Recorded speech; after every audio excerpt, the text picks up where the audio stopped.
Hi, good afternoon. Welcome to the Business Spotlight Yorkshire, where we have Rich Kenny from Interact. How you doing, Rich? Yeah, I'm great. Thanks, Mike. How are you? Yeah, good. Thank you very much. So, if you could give us a little bit of background as to who you are, what you do, how long you've been. Yeah, no worries. So my name's Rich Kenny. I'm the managing director at Interact. I'm also a visiting academic at London South Bank University in the School of Engineering. Interact, we developed in about 2020, launched it as a business from a research project with UKRI and Innovate UK. And we specialize in circular economy and decarbonisation of data centres. So we're like a machine learning led consultancy that focuses on those environmental actions.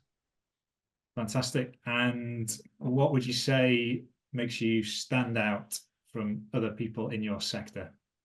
So we're completely unique in our actual niche. So Okay. we're the only people on the planet that can accurately benchmark the performance capabilities of enterprise IT hardware. That's like servers, basically. So what we're able to do is we're able to take a very complicated product like a server and provide these incredible insights on how you can serve the same digital services and applications, but loads more efficiently. And we save our clients millions of pounds and thousands of tons of carbon and energy. And yeah, we're the only people in the world with the data set we have that we've self-generated. Um, we're in this unique little niche that has a very high impact, Yeah, but no direct competition right now. brilliant. And in terms of staving off competition, is it something that you have got the IP on and you can sort of corner that market, I guess? Yeah, so we completely own the data because we self-generate it through benchmarking for the last 6, 7 years. We've got about 15 to 20 times more data in this area than every manufacturer combined.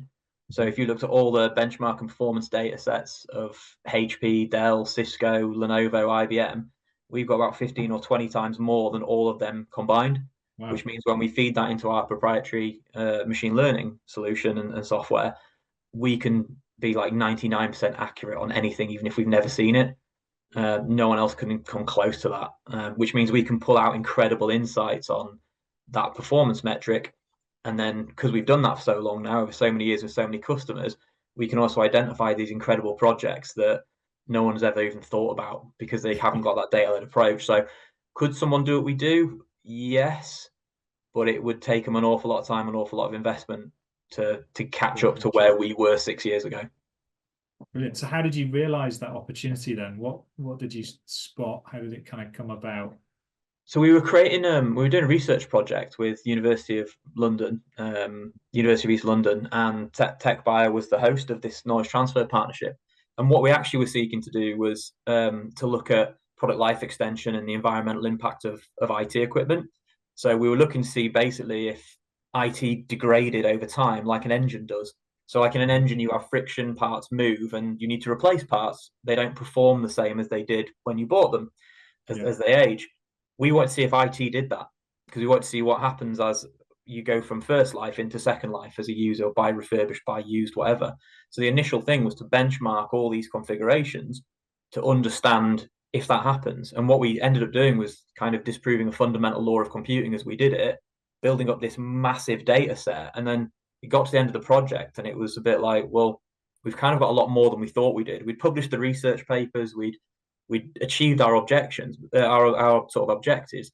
But at the end of it, we realized we had this massive, unique data set, and it was like, well, how do we take that data set and accelerate it, and actually not just deliver on what was a research project, but turn it into a viable consultancy business? And I think we kind of realized about 9 months in that it was possible. So I just started doing it as part of my main job and doing, extra hours to build another business on top of what I was doing in the day job. And then 2 years later, we ended up separating it as a separate business and running it as a data led consultancy. And Exciting that's times. kind of going from I strength to bet when strength you, now. yeah, yeah, I bet it was really exciting times when you were getting into that and realizing what the opportunity was. Yeah, it was. I say it was slightly interesting. More than anything, was wondering whether or not, because you're the only people in the world doing this, why are the only people in the world that are doing this? Yeah, that kind of So that doubt that is, bit where you check yourself and you go, is this useful? Does the world want this? Just because we invented something doesn't yeah, mean it's good. But then as we kind of were talking to people and educating the market, people were going, that's amazing. I didn't know you could do that. It's like, well, you can't. But turns out now we can. Yeah. Yeah, and since then we've picked up some of the world's biggest customers. We've launched in every single country in the world. Yeah, we've expanded massively. So With that. yeah, So, great team, and very fortunate to have so many smart people working on it. so what would you say the business journey has been like to date since you launched Interact to now? If there's one word, and then expand on it. Um, Educational is the word. Yeah. Because to start with, we were educating the market on the art of the possible. Like no Yeah. one's ever done this before, so it was validating that you could do it was the first piece. So the first couple of years, the business was going, I think we have something here, but we have to tell people you can do it. So you have to build a market for a product that doesn't exist, and that's really hard when you're a small team. The next stage was then educating people that now you believe it works and it does what it does. How do you embed it into major corporations and have them do this? And we kind of like there's been like these milestones along the journey where it's been, have we got something? Yes. Is it useful? Yes. How do we tell people about it and then get interested and then believe it? And then how do they advocate it within their organizations? And it's been a 4 year journey of getting people to kind of Yeah. understand the art of the possible. And so it's been educational for us as team members, but also for the entire data center sector. And how did you kind of realize the value of what you've got in terms of setting, I suppose, a pricing structure or revenue structure? Was that hard, or was it kind of what's it worth to you, and then we'll set the price based on It's what the hard and it's education that still you're giving? hard 4 years down the line. Um, we tried a couple of different pricing mechanisms. We tried a couple of different approaches. It's really, really difficult when you're the only person in a sector because you've got no one to benchmark against. Yeah. It's like, is this useful? Yes. What does it do? It saves, millions, hundreds of millions of dollars. But there's a couple of ways you can approach that and go, do you launch as an incredibly premium product and price people out of the market? Do you launch it cheap so that everyone can use it? Because what you really want to do is the carbon reduction. We really want Yeah. people to do these Value. projects because there's a planetary impact. So the whole thing has been a balance between what are people willing to pay, what people should pay, and at what price do we find a point where as many people as possible can use this? Because what we really want is the carbon reduction aspect. Money's great, but what's better is living on this planet for a few years longer. Yeah. And when you've got something that has such a sizable impact, I mean, Interact has the capabilities to reduce carbon footprint by 50% and plus for data centers. And those Wow. data centers are using like 2% of the world's energy. So if Yeah. everybody used our solution, we could remove 1% of the world's carbon. That's more than the UK produces in a year, every year. So the capability of what Interact can do while saving all these companies hundreds of millions of dollars is world impact on carbon. So we need to understand how do you price and educate that and not just say, can you pay for this? Should you pay for it? But from a world impact, how do we make sure that people buy it as a mechanism to carrying out the project? Because Mhm. it has the potential for such massive change on a planetary level. And that's what excites me and my team, I think. Yeah, yeah, I can definitely tell in terms of that expression that you've just had with explaining that. So have you got closer towards it? Is it kind of, I mean, I'm coming at this from a layman's term, but on sort of as pricing. But if you look at the way certain models are rolled out, that it's inbuilt in people's, I suppose, data centers and what they do, that it becomes a must-have part of what people build from, scratch. Does that make sense? It does, yeah, and that's exactly where we've got to this year. This year has been like a quantum leap forward for us. We're still doing the same thing, but we've Yeah, done so much education over that 3 year period. We've, appeared at so many conferences, we've headlined so many massive conversations, we've advised governments worldwide on how to do this, and they've seen the yeah, benefit and the impact. That we're at the stage now where it's not like, is it a thing? Yes. Does it work? 100%. Can you validate it? Absolutely. And now it's how do we use this and embed it into every data center from building to decommissioning to everything. And just this morning alone, I've had conversations in Australia, in Africa, about how these are embedded into building and co-locating digital services globally with their customers because they're like, this is amazing and we want this. yeah, How do we bring it to Africa? Because we're in the US, we're doing really well in the US, we're really good in Europe, and but APAC and Africa are emerging markets and we're just starting to crack those now. So it's really interesting because it's like global expansion at day one, which is most of the time when you're building a business, you have like you build capabilities in your core market, and then you expand and differentiate. We're like niche player, applies to everybody, launch in America day one, and you're like, oh right, okay, that's a challenge. So one of the questions about asking about the future and what that looks like, but I think we kind of a bit of a picture there. So what would you say to date is your biggest lesson, on this exciting journey, this educational journey that you're on? What would you say? The big one for me is always back yourself. Like the lesson is like, if you don't fully believe in what you're doing and you can't validate what you believe, because it's all good and well thinking you know something, but if you once you've done the maths, you've validated it and you've taken that approach, say it's a thing, you've got to believe in yourself and you've got to put your stake in the ground somewhere and then anchor around that. And that's because you need that stability. That anchor is so important because you get pulled a million different directions. But so long as you've anchored that and go, this is the right thing, this is worth spending time on. There's ups and downs, but it's yeah, you've got to have that confidence and that belief that it's gonna take you where you want to go. I love that. And has the confidence, belief at each stage that you've done something, you've proven it, and then it kind of helps you move on, and keep going in the right direction? Yeah, I think it's that flywheel principle. Like small wins constantly moving gets the wheel turning. And to begin with, it's so much effort just to start it creaking.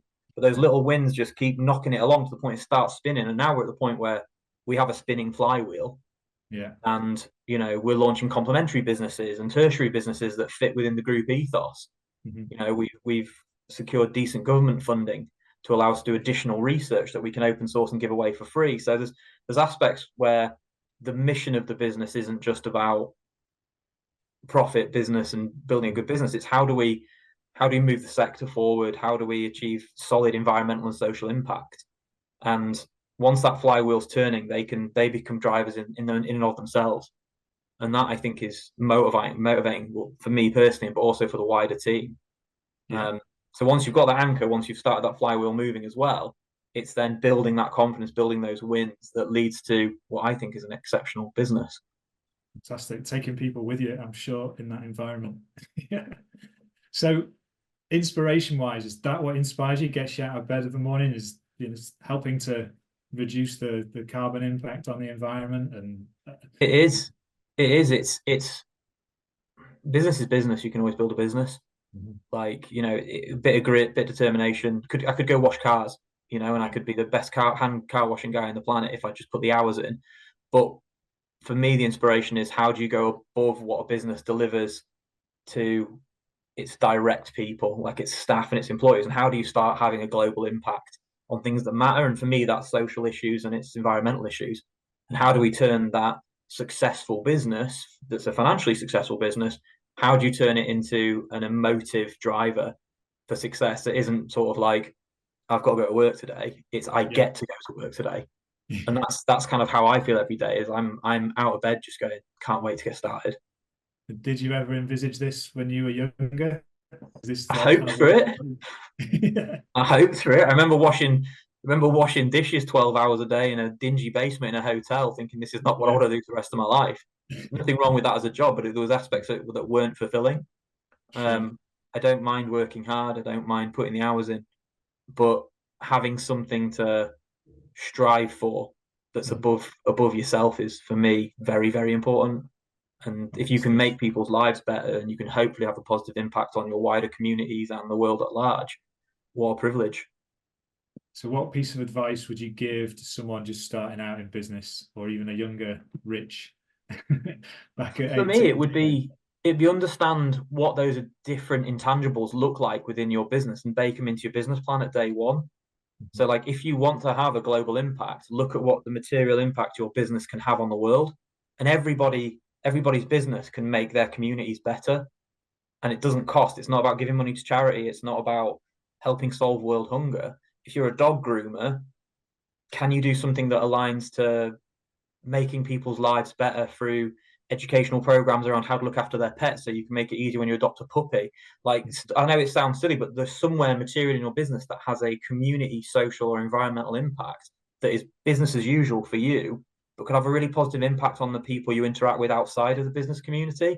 And I would say that if you get to build your own business, you get to look at that piece first as well, and build it into how you're going to grow and scale the business. Look at what positive social, environmental, and aspects make sense in your business and bake them into what success looks like. I think that's important. Definitely more, it's not about the money. Obviously, you need the fuel, the money for the business, but having that wider purpose and that bigger impact to really get the excitement and the inspiration going to get out of bed of a morning and say, this is what I'm doing to help, and leave something behind that was better than when I started. 100%. It can't just be chasing dollars, because I think that gets hollow. I think, what if you set yourself limits, I want to turn over £1 million. You're like, great, what then? 10 million, 15 million, 20 million? It's just numbers on a whiteboard. Yeah. Like, and some of them are very impressive, but like that doesn't tickle my pickle. Like, Yeah. success for me is how many lives are better. How are we improving outcomes for everybody? How is my son gonna look back 20 years from now and go, my dad made things better for everybody? Like, and if I'm not working towards that, then what am I doing?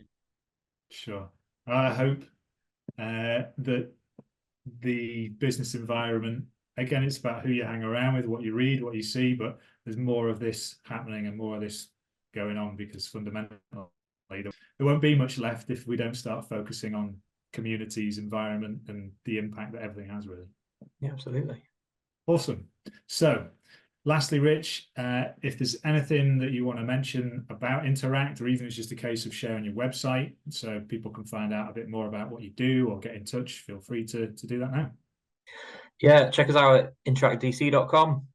That's where we are. If you're into data centers, give us a shout. If you're not and you've got ideas for community and social engagement that might interest us, pop me a message on LinkedIn or something, because we're always looking for ways we can have an impact.